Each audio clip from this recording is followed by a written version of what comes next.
לפני שעות אחדות צה"ל חיסל את עלי טבטבאי, רמטכ"ל ארגון הטרור חיזבאללה. טבטאי הוא רב מרצחים. ידיו מגואלות בדם של ישראלים ואמריקנים רבים.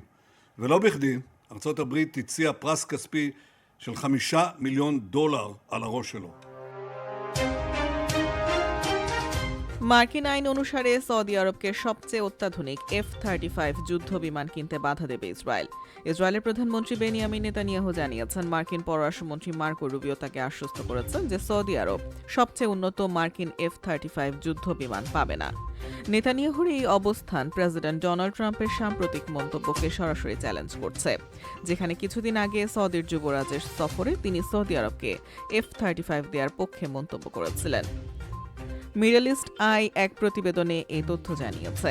নেতানিয়াহুর সামাজিক যোগাযোগ মাধ্যম এক্সে এক পোস্টে জানিয়েছেন, পররাষ্ট্রমন্ত্রী রুবিও তার সঙ্গে দীর্ঘ আলোচনা করে পুনর্ব্যক্ত করেছেন যে যুক্তরাষ্ট্র মধ্যপ্রাচ্যে ইসরায়েলের গুণগত সামরিক অগ্রাধিকার বজায় রাখবে, যা মার্কিন আইনে সুরক্ষিত।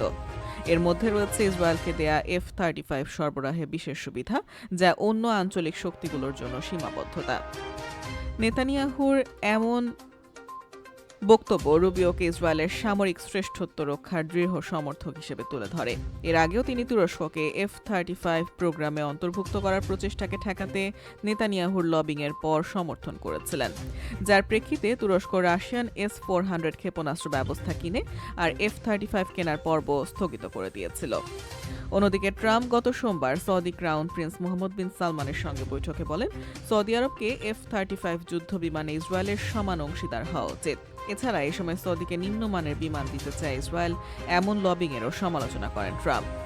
মার্কিন কংগ্রেস 2008 সাল থেকে ইসরায়েলের সামরিক শ্রেষ্ঠত্বকে আইনগত সুরক্ষা দেয়, যার ফলে আরব রাষ্ট্রগুলো একই ধরনের যুদ্ধ বিমান কিনলেও সেগুলো নকশা ও প্রযুক্তিতে ইসরায়েলের মডেলের তুলনায় দুর্বল রাখা হয়।